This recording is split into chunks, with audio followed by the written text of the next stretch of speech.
फतेह महल में एक शक्तिशाली राजा अपने परिवार के साथ रहता था। उसकी 12 सुंदर और बुद्धिमान बेटियां थीं। वे सभी अत्यंत कोमल स्वभाव की थीं और संगीत व नृत्य में पारंगत थीं। लेकिन राजा बहुत चिंतित था। हर सुबह जब महल में नौकर चाकर राजकुमारियों के कमरे में प्रवेश करते, तो एक अजीब बात देखने को मिलती। 12 राजकुमारियों के जूते फटे हुए होते थे।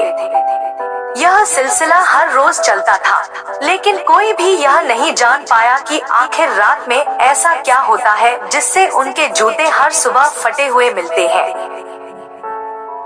राजा ने राज्य भर में ऐलान किया, जो भी व्यक्ति राजकुमारियों के जूतों के फटने का रहस्य जानकर आएगा, मैं उसे अपनी एक बेटी के साथ विवाह करने का अवसर दूंगा और अपना उत्तराधिकारी घोषित करूंगा। लेकिन यदि वह असफल रहा, तो उसे मृत्यु दंड दिया जाएगा। एक साहसी युवक का आगमन। कई राजकुमार, योद्धा और बुद्धिमान व्यक्ति इस रहस्य को जानने के लिए आए, लेकिन 3 रातों तक वे कुछ भी पता नहीं लगा सके और अपनी जान गंवा बैठे। एक दिन एक साधारण लेकिन साहसी युवक उस राज्य में आया। वह बहुत बुद्धिमान और चतुर था। उसने राजा के ऐलान के बारे में सुना और राजमहल की ओर चल पड़ा। रास्ते में उसकी मुलाकात एक बूढ़ी औरत से हुई। वह भूखी थी, तो युवक ने अपने पास रखी रोटी का टुकड़ा उसे दे दिया। बदले में बूढ़ी औरत ने उसे एक जादुई अदृश्य चादर दी और कहा, यदि तुम इस चादर को ओढ़ लोगे, तो कोई भी तुम्हें देख नहीं पाएगा। यह तुम्हारी बहुत मदद करेगी। युवक ने चादर अपने पास रख ली और राजा के दरबार में पहुंचा। उसने राजा से कहा कि वह राजकुमारियों के रहस्य का पता लगाना चाहता है। राजा ने उसे एक कमरे में रहने की अनुमति दे दी, लेकिन उसे चेतावनी दी कि यदि 3 रातों में वह असफल रहा, तो उसे मृत्यु दंड दिया जाएगा। रहस्य की खोज। रात हुई। राजकुमारियां अपने शयन कक्ष में चली गईं। युवक उनकी हर हरकत पर नजर रखे हुए था।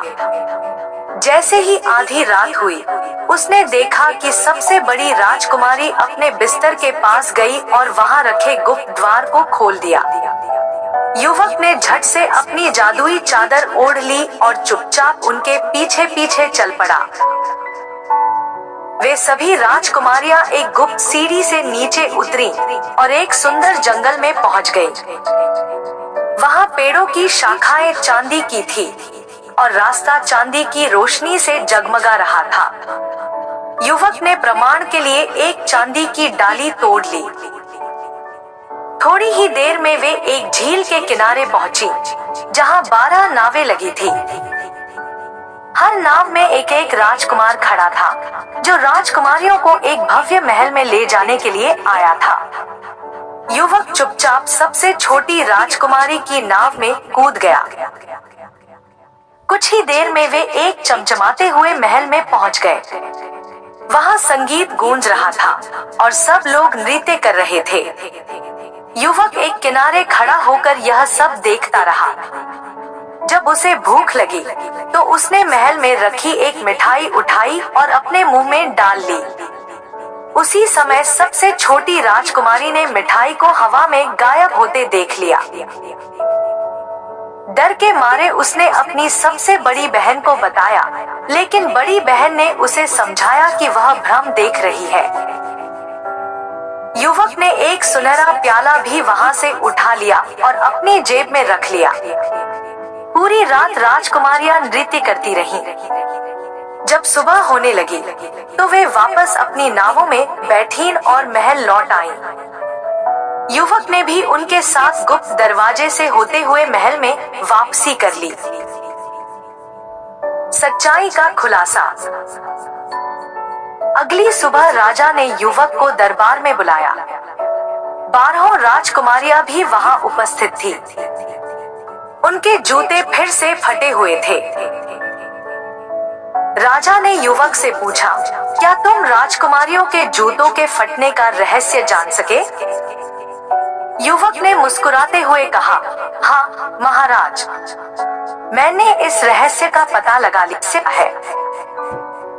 उसने राजा को पूरी रात की घटना विस्तार से बताई और प्रमाण के रूप में चांदी की डाली और सुनहरा प्याला राजा के सामने रख दिया। राजा ने जब अपनी बेटियों से पूछा तो उन्होंने सिर झुका लिया और स्वीकार कर लिया कि युवक सच बोल रहा है। साधारण युवक बना उत्तराधिकारी। राजा अपने वचन के पक्के थे। उन्होंने युवक से कहा, बताओ तुम मेरी किस बेटी से विवाह करना चाहते हो? युवक ने सबसे छोटी राजकुमारी की ओर इशारा किया और कहा, यदि आप अनुमति दें तो मैं इनसे विवाह करना चाहूंगा। राजा ने खुशी खुशी उनकी शादी करवा दी और युवक को राज्य का उत्तराधिकारी घोषित कर दिया। इस तरह अपनी चतुराई, साहस और नेकदिली से एक साधारण युवक राजा बन गया।